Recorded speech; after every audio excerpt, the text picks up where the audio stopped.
quick, this is going to be my melee intelligence build for Elden Ring. Use this build in over 200 of my clips, and yeah, it just works. It used to be my Frost Mage, but I played a strength build for a while and I wanted the same variety, so ended up like magic infusing everything, and I like the melee playstyle.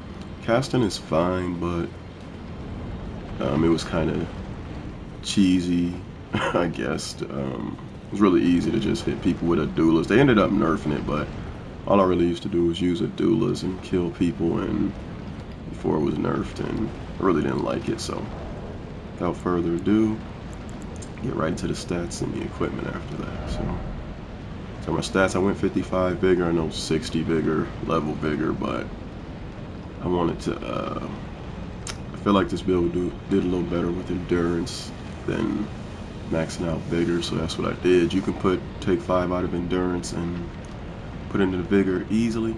Base mind 11. The starting class was a samurai, by the way. 16 strength. This is just to wield some of the weapons, like Dark Moon Greatsword, things like that.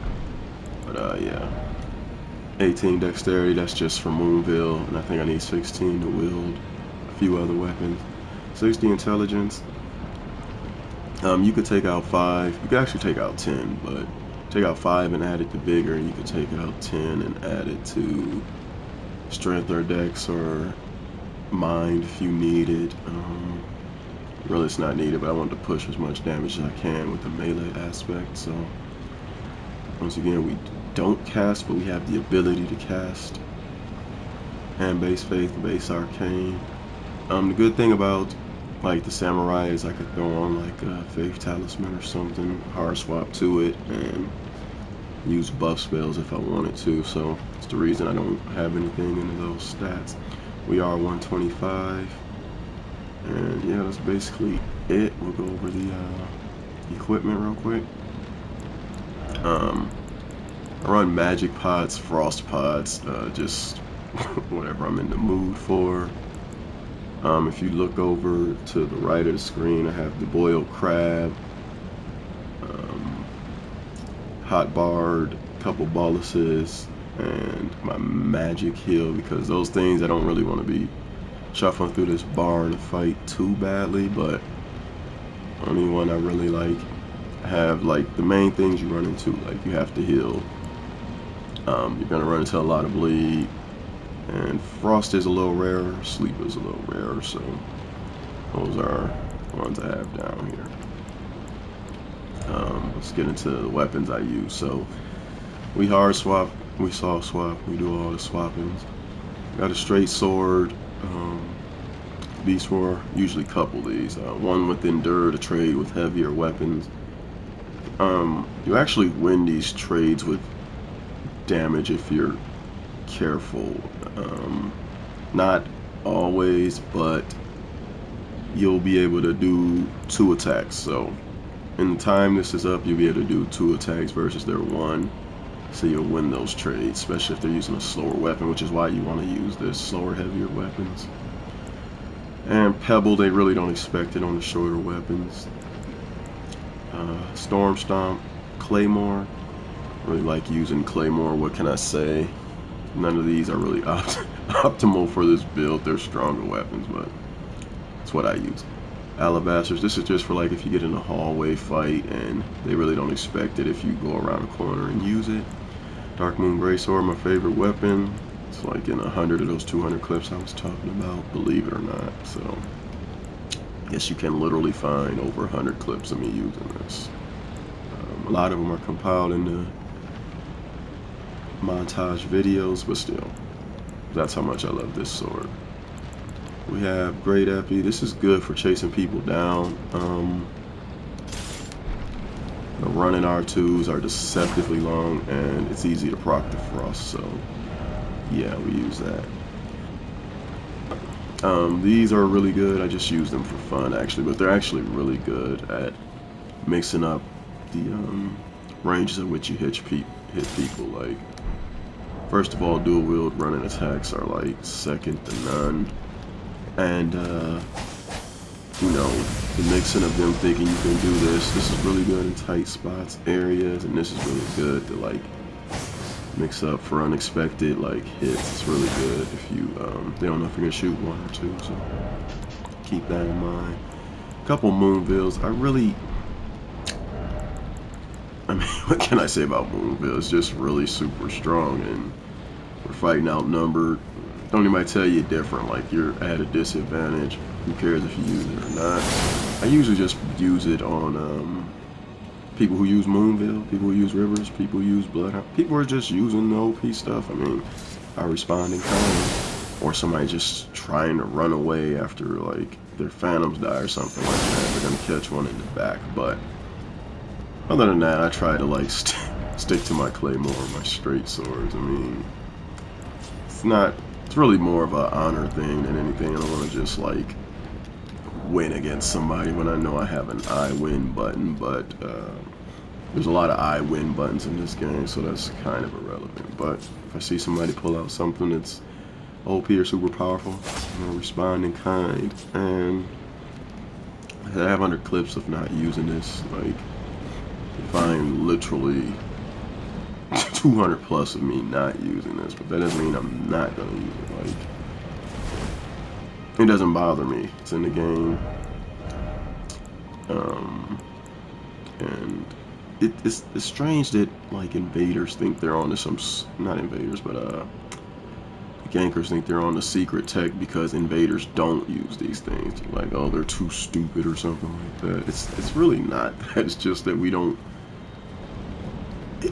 It's kind of like carries in a way, like, but I don't mind if people use it. I really don't give a shit what other people do, and I'm not gonna care if I use it either. Sometimes I just pull it out just because it's a good laugh. I really do not care. Like, it's not gonna ruin my day if somebody says scrub or noob or anything like that, because I have the footage to back it up.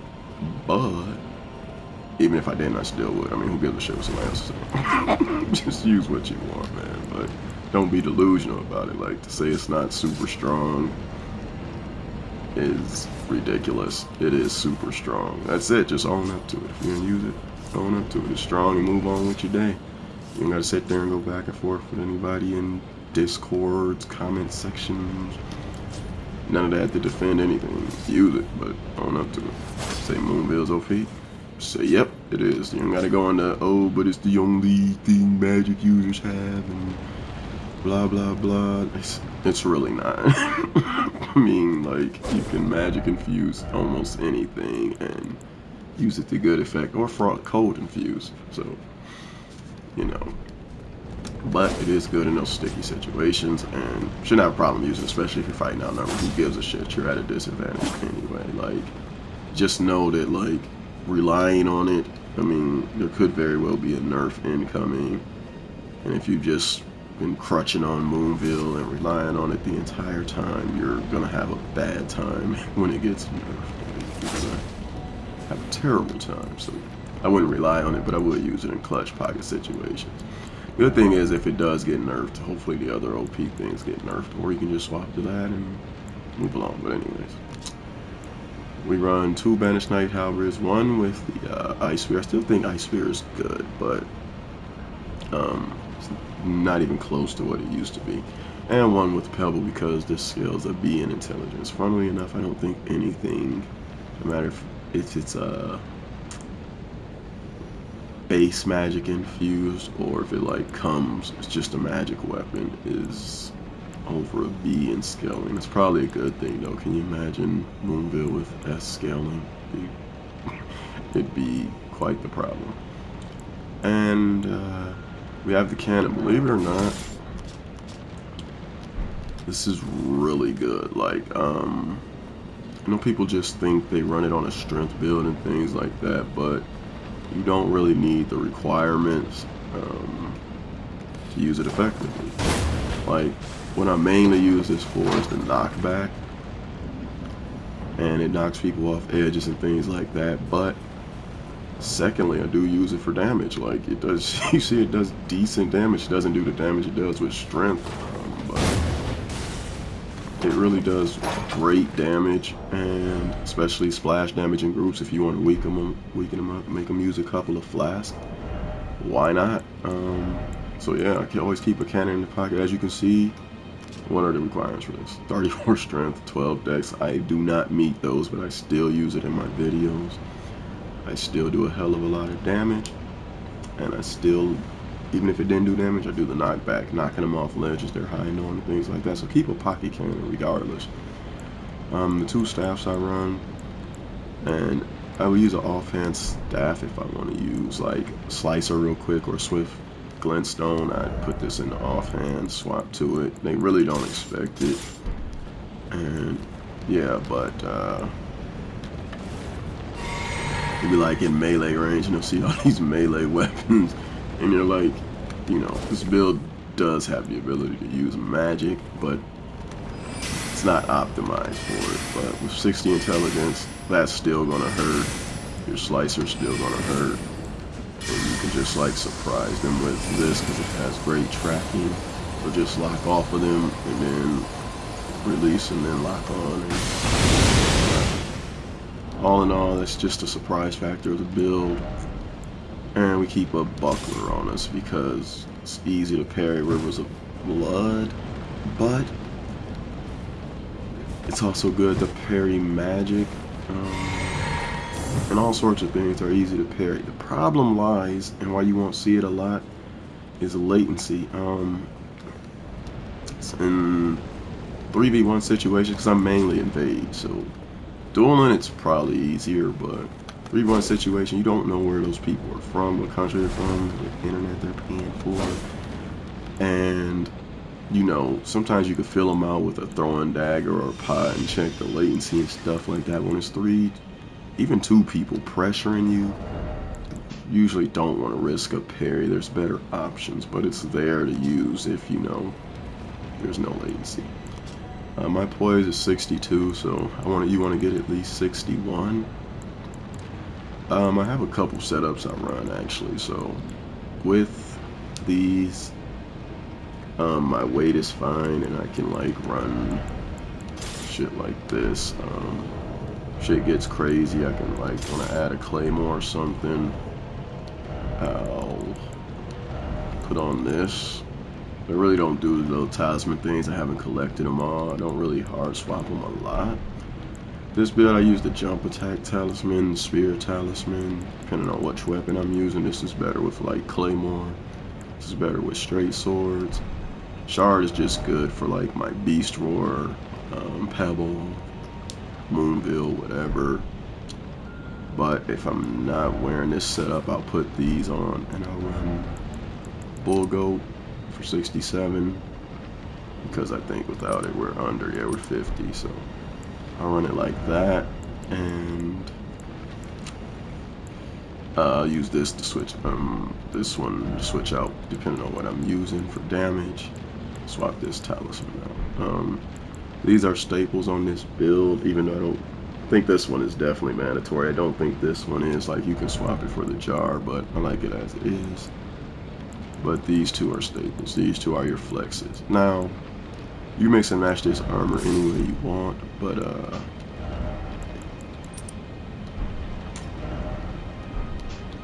the thing is, just try to get 61 poise. This is just my fashion. Like, this hat serves zero purpose. It has 1 poise, and the absorptions on it are like terrible. It used to be good for Adulas and things like that, but that's not why I was wearing it. I was wearing it for fashion, so I just kept the look. But that's pretty much it for that. And you can use whatever like talismans you want. Like if I'm using like Dark Moon Greatsword, I'll put both of these on, and that shit hits hard. Like, I don't have any enemies around, but doing it like that and then hitting someone with one of these beams will absolutely destroy them. Might do a video just doing only that, but all in all, I'm trying to make sure I'm not leaving anything out. use whatever fashion you want. Just try to get 61 poise. And these bolts are really good for the cannon. These suck, but I mean, they can still do. Not gonna do as much damage as a strength build with these types, so you don't want to use it. You just want the splash damage, you know, and the knockbacks. Which this one will knock them back too, but it's a really small bolt and not that easy to hit from the same ranges as these. But yeah, that's the build. Any questions, leave them down below.